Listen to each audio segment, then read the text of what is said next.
السلام علیکم ورحمۃ اللہ وبرکاتہ۔ دوستوں، امید کرتا ہوں آپ خیریت سے ہوں گے۔ میں ہوں محمد مقصود قاسمی اور آپ دیکھ رہے ہیں باغ مدینہ یوٹیوب چینل۔ دوستوں، آج ہم بات کریں گے مولانا کلیم صدیقی صاحب کے بارے میں اور کیرل کے صحافی صدیق کپن کے بارے میں۔ کیرلا کے صحافی صدیق کپن کو 2 سال بعد جمعرات کو عدالت سے ضمانت ملنے کے بعد جیل سے رہا کر دیا گیا۔ کپن اور 3 دیگر کو اکتوبر 2020 میں اس وقت گرفتار کیا گیا تھا جب وہ ہاتھرس جا رہے تھے، جہاں ایک دلت خاتون کی مبینہ طور پر عصمت دری کے بعد موت ہو گئی تھی۔ کپن کے منگل کی شام کو باہر آنے کی توقع تھی لیکن رہا نہیں ہو سکے۔ صدیق کپن نے جیل سے رہائی کے بعد کہا کہ میں سخت قوانین کے خلاف اپنی لڑائی جاری رکھوں گا۔ 27 ماہ کی طویل لڑائی کے بعد ضمانت ملنے کے بعد بھی انہوں نے مجھے جیل میں رکھا۔ مجھے نہیں معلوم کہ میں جیل میں رہوں گا یا نہیں، رہنے سے کس کو فائدہ ہو رہا تھا۔ یہ 2 سال بہت مشکل تھے لیکن میں کبھی نہیں ڈرا۔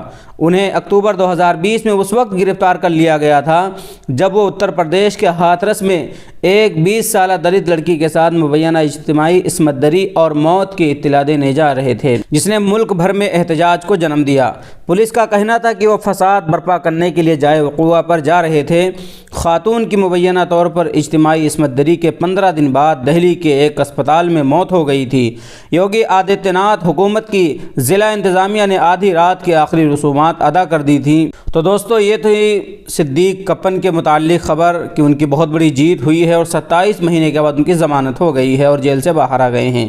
اور دوسری چیز ہے مولانا کلیم صدیقی صاحب کے حالات کے متعلق، تو جیسا کہ سوشل میڈیا کے ذرائع سے پتہ چلا تھا کہ حضرت مولانا کی 1 فروری کو کورٹ کے اندر پیشی تھی ضمانت کے سلسلے میں۔ اب اللہ تبارک و تعالیٰ ہی بہتر جانے کہ کیا معاملہ ہوا۔ ابھی وہاں سے کوئی اس طریقے کی اپڈیٹ نہیں آئی ہے کہ مولانا کی پیشی ہوئی یا نہیں ہوئی، مولانا کی ضمانت کب تک ہوگی۔ ہاں، ایک چیز ضرور ہے کہ ہم اپنی دعاؤں میں حضرت مولانا کلیم صدیقی صاحب کو ہمیشہ یاد رکھیں اور اس چیز کی دعا کرتے رہیں کہ اللہ تبارک و تعالیٰ ہمارا جو قیمتی اثاثہ، ہمارا جو قیمتی سرمایہ جیل کے اندر بند ہے، اللہ تبارک و تعالیٰ انہیں جلد سے جلد بری فرمائے اور جلد سے جلد وہ ہمارے درمیان آ سکیں۔ تو دوستو، آپ کا اس کے متعلق کیا کہنا ہے ہمیں کمنٹ کر کے ضرور بتلائیں، اور پہلی بار اگر چینل کو دیکھ رہے ہیں تو برائے مہربانی سبسکرائب کر لیں۔ چلیے دوستو، پھر ملتے ہیں انشاءاللہ جلدی کسی نئے ویڈیو میں کسی نئے ٹاپک کے ساتھ۔ السلام علیکم ورحمۃ اللہ وبرکاتہ۔